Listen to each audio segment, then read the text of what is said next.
Hi అండి, welcome to S Cube TV. Face to face కార్యక్రమానికి మీ అందరికీ స్వాగతం. ప్రస్తుతం మనతో పాటు ఉన్నారు BJP party official spokes person మరియు జూబ్లీహిల్స్ బీజేపీ పార్టీ నియోజకవర్గ ఇన్ఛార్జ్ రావుల శ్రీధర్ రెడ్డి గారు. మరి కేసీఆర్ గారు ఫెడరల్ ఫ్రంట్ అని చెప్పి బీజేపీ యాత్ర ఎన్డీఏ యాత్ర కూటమైతే యూపీఏ యాత్ర ఎన్డీఏ యాత్ర కూటమైతే కడుతూ ఉన్నారు.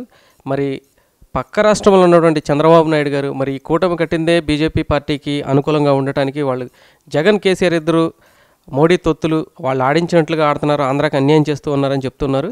మరి అలానే ఎంపీ ఎలక్షన్స్ కూడా జరగబోతున్నాయి త్వరలో. మరి ఈసారి బీజేపీ పార్టీకి అవకాశాలు ఏ విధంగా ఉన్నాయి, ఈసారి ఏ పార్టీతోనూ పొట్టు పెట్టుకోకుండా గెలవడానికి అవకాశాలు ఉన్నాయా, లేదంటే కలిసి వచ్చే వాళ్ళతో ముందుకెళ్తారనే విషయాల్ని శ్రీధర్ రెడ్డి గారిని అడిగి తెలుసుకుందాం. నమస్తే సార్. నమస్కారం అండి. సార్, మరి చంద్రబాబు నాయుడు గారు మాట్లాడుతూ ఆంధ్రాకి ద్రోహం చేసినటువంటి పార్టీతో కలిసి జగన్ కేసీఆర్ గారితో ముందుకెళ్తున్నారు, వీళ్ళిద్దరూ బీజేపీ పార్టీ మోడీ ఆడించినట్లు ఆడుతున్నారు, వాళ్ళ తొత్తులు అని మాట్లాడుతూ ఉన్నారు. సో ఈ విషయం మీద మీరు ఏం చెప్తారు సార్? చంద్రబాబు నాయుడు అన్ని అబద్ధాలు ఆడతారు. అబద్ధ ప్రచారం మీద, అబద్ధాల పునాదుల మీద ఎన్నికలలోకి పోవడము, విష ప్రచారం చేసి ప్రజల్ని మభ్యపెట్టే ప్రయత్నం చేయడం అనేది ఆయనకు వెన్నతో పెట్టిన విద్య. ఇవాళ కేసీఆర్ పార్టీ కానీ లేకపోతే జగన్మోహన్ రెడ్డి పార్టీ కానీ ఎన్డీఏలో లేదు. కేసీఆర్ గారు ప్రత్యేకంగా భాజపాయేతర కాంగ్రెసేతర పక్షాలన్నింటినీ కూడా నేను ఈ రెండు కూటములకు భిన్నంగా నేను కూటమి కడతానని చెప్తున్నటువంటి సందర్భంలో అతను బీజేపీతో కలిసి ఉన్నాడని చెప్పి పదే పదే చేసే ప్రచారం ఏదైతే ఉందో అది కావాలని చెప్పి భారతీయ జనతా పార్టీ ఇమేజ్ని రెండు రాష్ట్రాల్లో దెబ్బతీయడానికి, ఎన్నికలలో లబ్ధి పొందడానికి చేసే ప్రయత్నం తప్పితే దాంట్లో నిజం లేదు. సార్, ఆంధ్రప్రదేశ్ రాష్ట్రంలో మీరు ఎవరితో కలిసి వెళ్ళబోతున్నారు సార్? ఇప్పుడు చంద్రబాబు నాయుడు గారు అన్నట్లు మీరు ఆ విషయాన్ని నిజం చేయబోతున్నారంటే జగన్ గారితో వీళ్ళతో కలిసి ముందుకు వెళ్ళిపోతున్నారు, లేకుంటే మీరు ఆ ఒంటరి పోరుకే సిద్ధం అనుకుంటున్నారు? ఇప్పటి వరకు ఇప్పుడు ఎన్నికలు ఇంకా సమయం ఉన్నాయి. భారతీయ జనతా పార్టీ నేతృత్వంలో ఎన్డీఏ పటిష్టంగా ఉంది. ఎన్డీఏ నరేంద్ర మోదీ గారి యొక్క నాయకత్వాన్ని సమర్థించి ఈ యొక్క ప్రభుత్వం ఏదైతే అభివృద్ధి కార్యక్రమాలు చేపట్టిందో కేంద్ర ప్రభుత్వము, వాటిని మరింత బలంగా ముందుకు తీసుకెళ్ళడానికి ఆ నాయకత్వాన్ని, ఆ యొక్క విధానాన్ని సమర్థించే వాళ్ళందరూ కూడా ఎన్డీఏలోకి రావచ్చు అని చెప్పేసి కేంద్ర నాయకత్వం ఇప్పటికే చెప్పింది. కాబట్టి పొత్తులు ఎవరితో ఉంటాయి, ఎవరితో ఉండవనే విషయం ఇప్పుడే it is too early to speak. కానీ ఇప్పటివరకు ప్రస్తుతం ఉన్న పరిస్థితులలో తెలంగాణలో మొన్న మేము అసెంబ్లీలో ఎట్లయితే ఒంటరిగా పోటీ చేశామో ఆంధ్రప్రదేశ్లో కూడా భారతీయ జనతా పార్టీ ఒంటరిగానే పోటీ చేసే అవకాశం ఉంది. ఏదేమైనా కానీ రాజకీయాల్లో రేపటి విషయం అనేది ఎప్పటికీ అనిశ్చితం అనే విషయాన్ని మనం దృష్టిలో పెట్టుకోవాలి. కాబట్టి ఇంకా సమయం ఉంది. కాబట్టి పొత్తుల విషయం గురించి జాతీయ స్థాయిలో నాయకులు ఆలోచిస్తారు, రాష్ట్ర నాయకత్వం వాళ్ళకి అభిప్రాయం తెలియజేస్తుంది. As of today Bharatiya Janata party ఒంటరిగా పోటీ చేస్తుంది. సార్, చంద్రబాబు నాయుడు గారు నిన్న సత్తెనపల్లిలో మాట్లాడుతూ బీజేపీ పార్టీ తెలుగు జాతి మొత్తానికి ద్రోహం చేసిందని మాట్లాడుతున్నారు. అదే విషయాన్ని మీ పార్టీకి చెందినటువంటి ఐవైఆర్ కృష్ణారావు గారు ఖండిస్తూ తెలుగుదేశం పార్టీ అంటే తెలుగు జాతి కాదని ఖండిస్తూ ఉన్నారు. దీనిపై మీరేం చెప్తారండి? చంద్రబాబు నాయుడుకు భారతీయ జనతా పార్టీ అంటే భయం పట్టుకుంది. ఆయనకు నరేంద్ర మోడీ ఫోబియా పట్టుకుంది. ఎక్కడికి పోయినా కానీ అది ప్రభుత్వ కార్యక్రమం అయి ఉండొచ్చు, ప్రైవేట్ కార్యక్రమం అయి ఉండొచ్చు, కుటుంబ కార్యక్రమం అయి ఉండొచ్చు, ఇంకేదైనా అయి ఉండొచ్చు, దేశమై ఉండొచ్చు, విదేశమై ఉండొచ్చు, ఎక్కడికి పోయినా కానీ భారతీయ జనతా పార్టీని విమర్శించిందే, నరేంద్ర మోడీ గారిని విమర్శించిందే ఆయనకు నిద్ర పట్టట్లేదు. కాబట్టి ఆయనలోని అభద్రతా భావానికి ఇది నిదర్శనం. ఖచ్చితంగా రేపు పొద్దున తెలుగుదేశం పార్టీ ఆంధ్రప్రదేశ్లో చిత్తుగా ఓడిపోబోతోందన్నటువంటి సత్యం ఆయనను నిద్రపట్టనీయట్లేదు. కాబట్టి ఈ యొక్క ప్రత్యేక హోదా పేరుతోటి పదే పదే భారతీయ జనతా పార్టీని బూచిగా చూపించి ఆంధ్ర ప్రజల దృష్టిలో దోషిగా నిలబెట్టి ఓట్లు సంపాదించుకోవాలని ప్రయత్నం చేస్తూ ఉన్నాడు.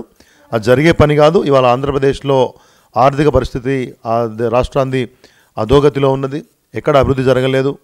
ఎక్కడ ఆయన మేనిఫెస్టోలో ఇచ్చిన ప్రామిసులు ఏవి కూడా పూర్తి స్థాయిలో నెరవేర్చలేదు. నిరుద్యోగులను, మహిళల్ని, డ్వాక్రా గ్రూపులని, తర్వాత అన్ని వర్గాలని మోసం చేసి ఇవాళ అమరావతి పేరుతో రియల్ ఎస్టేట్ దందా చేస్తున్నటువంటి చంద్రబాబు నాయుడుకు ఓటమి తప్పదు అని తెలిసిన తర్వాత ఆ భావనను మనసులో పెట్టుకొని ప్రజల్ని తప్పుదో పట్టించడానికి ప్రతిరోజు నరేంద్ర మోడీ గారిని తిట్టడము, భాజపాని తిట్టడం పనిగా చేసుకున్నట్టు తప్పితే దాంట్లో నిజం లేదు.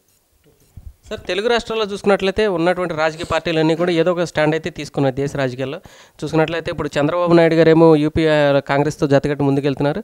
కేసీఆర్ గారు సొంతంగా ఫెడరల్ ఫ్రంట్ అని జగన్ గారితో కలిసి ముందుకెళ్లాలనుకుంటున్నారు. మరి ఉన్నటువంటి పార్టీల్లో ఇంకా ముఖ్యమైన పార్టీ జనసేన మరి ఇటుగానే అటుగానే ఇద్దరిని వ్యతిరేకిస్తూనే ఉంది. సో మీతో ఏమన్నా కలిసి వచ్చే అవకాశం ఉందా పవన్ కళ్యాణ్ గారు? నేను చెప్తున్నా కదా, ఇప్పుడు ఆయన ఒకవైపేమో కమ్యూనిస్టులతో కండువాలు కప్పుకొని తిరుగుతాడు, ఓ రోజు చంద్రబాబు నాయుడు విమర్శిస్తాడు, మరో రోజు కేంద్ర ప్రభుత్వాన్ని విమర్శిస్తాడు, మరో రోజు అందరిని విమర్శిస్తాడు, మరో రోజు మామూలుగా మాట్లాడతాడు. ఒక రకమైనటువంటి సందిగ్ధావస్థలో జనసేన ఉన్నట్టు కనబడుతుంది. కాబట్టి నేను ముందు మీకు చెప్పాను, ఇంకా ఎన్నికలకు సమయం ఉంది, పొత్తులకు సమయం ఉంది. ఇప్పటివరకైతే భారతీయ జనతా పార్టీ ఒంటరిగా పోటీ చేస్తుందనేటువంటి సంకేతం శ్రేణులకు ఆడ వస్తూ ఉన్నారు. ఎన్డీఏ పటిష్టం కావడం కోసం రాబోయే రోజులలో ఏమైనా కొత్త ప్రతిపాదనలు వస్తే దాన్ని జాతీయ రాష్ట్ర నాయకత్వాలు పరిశీలించి సరైన నిర్ణయం తీసుకుంటారు. సార్, దేశ రాజకీయాల్లో మోడీ గారి హవా తగ్గిపోతుందని మీ పార్టీకి చెందిన కొంతమంది వ్యక్తులే మాట్లాడడం జరుగుతుంది. మోడీ గారిని తప్పించి నాయకత్వం వేరే వాళ్ళకి ఇవ్వాలి, అమిత్ షా గారిని కూడా బీజేపీ అధ్యక్ష పదవి నుంచి తప్పించాలని మాట్లాడుతున్నారు. అది మీ పార్టీకి చెందినటువంటి వ్యక్తులే స్వయంగా ఈ మాటలు మాట్లాడడం జరుగుతుంది. అంటే మోడీ గారి హవా తగ్గుతుందా? బీజేపీ పార్టీ అనేది ప్రాశస్త్యం కోల్పోతూ ఉందంటారు ఇప్పుడు రాబోయే ఎలక్షన్స్కి. మీకెవరో తప్పు సమాచారం ఇచ్చారు. మా పార్టీ నాయకులు ఎవరు కూడా నరేంద్ర మోడీ గారి నాయకత్వం మీద కానీ అమిత్ షా గారి నాయకత్వం మీద కానీ సందేహాలు వ్యక్తం చేయలేదు, లేకపోతే ప్రత్యామ్నాయ ప్రతిపాదనలు తీసుకురాలేదు. నరేంద్ర మోదీ గారి సారథ్యంలో కేంద్ర ప్రభుత్వం బ్రహ్మాండంగా పనిచేస్తూ ఉంది. అమిత్ షా గారి సారథ్యంలో భారతీయ జనతా పార్టీ చాలా ఉత్సాహంగా ప్రోత్సాహకరంగా ఫలితాలు తీసుకొస్తున్నటువంటి రీతిలో పనిచేస్తూ ఉంది. కాబట్టి ప్రస్తుతం ఉన్న పరిస్థితులలో నరేంద్ర మోదీ గారి నాయకత్వం దేశానికి అవసరమైన విషయాన్ని ప్రజలు గుర్తించారు. కాబట్టి అటువంటి విషయాలు ఏమీ ప్రత్యామ్నాయ ఆలోచనలు పార్టీలో లేవు. నరేంద్ర మోదీ గారి నాయకత్వంలో, అమిత్ షా గారి నాయకత్వంలో కేంద్ర ప్రభుత్వము, ఇటువైపు భారతీయ జనతా పార్టీ మరి ప్రజల తీర్పు కోసము వచ్చే ఎన్నికల్లో ముందుకెళ్తాం. ఖచ్చితంగా మాకు విశ్వాసం ఉంది. గతంలో వచ్చిన 282 సీట్లను దాటి దగ్గర 325 సీట్ల వైపుకు భారతీయ జనతా పార్టీ ప్రయాణం కొనసాగుతుంది. ఇవాళ ఈ ప్రతిపక్షాలు మాట్లాడుతున్నటువంటి మాటలు ఏవి కూడా నిజమయ్యేటువంటి పరిస్థితి లేదు. ఇప్పుడు చెప్తున్న వాళ్ళు యాక్చువల్గా విమర్శిస్తున్న ప్రతి ఒక్కరు చెప్తుంది ఏంటంటే గత అసెంబ్లీ స్థానాల్లో జరిగినటువంటి ఎన్నికల్లో బీజేపీ ఓటమి కానీ లేదు, ఇప్పుడు జరుగుతున్నటువంటి కూటమి ఏదైతే ఉందో యూపీఏ కూటమికి మద్దతుగా వీళ్ళందరూ చేస్తున్నటువంటి ర్యాలీ కానీ ఇవన్నీ చూసుకుంటే మీ పార్టీకి గడ్డు పరిస్థితులు ఉన్నాయని చెప్పి అంటూ ఉన్నారు చాలామంది. సో ఇందులో ఎంతవరకు వాస్తవం ఉందని మీరు అనుకుంటున్నారండి?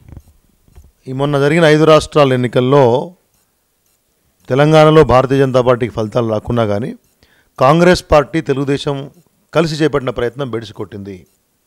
కాబట్టి సౌత్ ఇండియాలో కాంగ్రెస్ ప్రయత్నాలు సాగవు అని అర్థమైపోయింది. చంద్రబాబు నాయుడు కుటిల ప్రయత్నాలు సాగవు అని అర్థమైపోయింది. మిగతా ఉత్తరాది రాష్ట్రాల్లో ఓటమి ఏదైతే ఉందో మీరు చూస్తే మధ్యప్రదేశ్లో నారో మార్జిన్స్, రెండు పార్టీలకు మధ్యలో 4156 ఓట్ల తేడాతోటి మాకు ప్రభుత్వం పోయింది. కాబట్టి ఓట్ల శాతం సరాసరి సమానంగా ఉంది. మీకు రాజస్థాన్లో అదే పరిస్థితి ఉంది. ఛత్తీస్గఢ్లో మాకు సీట్లు తక్కువ వచ్చినా కానీ ఓట్ల శాతంలో పెద్ద తేడా లేదు కాంగ్రెస్ పార్టీతోటి. నరేంద్ర మోడీ గారి నాయకత్వం కావాలని ప్రజలు అనుకుంటున్నారు. కాబట్టి పార్లమెంట్ ఎన్నికల్లో ఈ 3 రాష్ట్రాల్లో కూడా భారతీయ జనతా పార్టీ గతంలో కంటే మెరుగైన స్థానాలని, మెరుగైన ఫలితాలను సాధిస్తుంది. అదేవిధంగా ఇప్పుడు మీరు మాట్లాడుతున్నటువంటి ర్యాలీ ఏదైతే ఉందో బెంగాల్లో జరిగేది, వాళ్ళు ఎక్కడ కూడా యూపీఏ కూటమికి అనుకూలంగా అని చెప్పలేదు. పైపెచ్చు ఇటు రాహుల్ గాంధీ గారిని కానీ సోనియా గాంధీ గారిని కానీ అక్కడికి ఆహ్వానించే పరిస్థితి లేదు, వారు పార్టిసిపేట్ చేసే పరిస్థితి లేదు. మిగతా వాళ్ళందరూ కూడా ఆయా రాష్ట్రాల్లో ప్రజల చేత తిరస్కరించబడ్డ వాళ్ళు, వాళ్ళకి అక్కడ ఓట్లు లేవు. వాళ్ళు మొత్తం ఇవాళ కలిసే వాళ్ళందరూ కలిసి కాంగ్రెస్ పార్టీతో సహా లెక్కేస్తే ఇవాళ పార్లమెంట్లో వాళ్ళకు ఉన్నటువంటి బలము లోక్సభలో 113.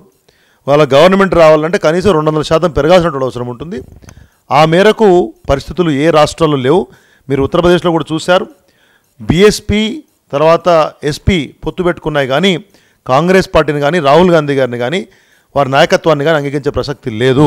కాబట్టి గతంలో ఈ కలగూర గంపలు ఎప్పుడు కూడా ఒక సుస్థిర ప్రభుత్వాన్ని ఏర్పాటు చేయలేదు. ఇప్పుడు కూడా ప్రయత్నాలు బెడిసి కొడతాయి, ఆ ప్రయత్నాలు ఫలించవు.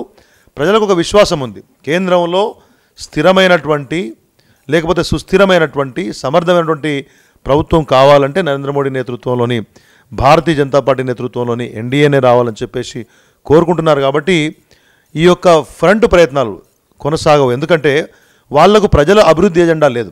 వాళ్ళ కామన్ ఎజెండా ఏంటంటే మోడీని నుంచి మేము గద్దెనెక్కాలా. ఇవాళ బెంగాల్లో కలకత్తాలో జరిగే ర్యాలీకి పోయిన వాళ్ళలో 15 మందిలో 13 మంది ప్రధాన అభ్యర్థులు అని చెప్పుకుంటారు.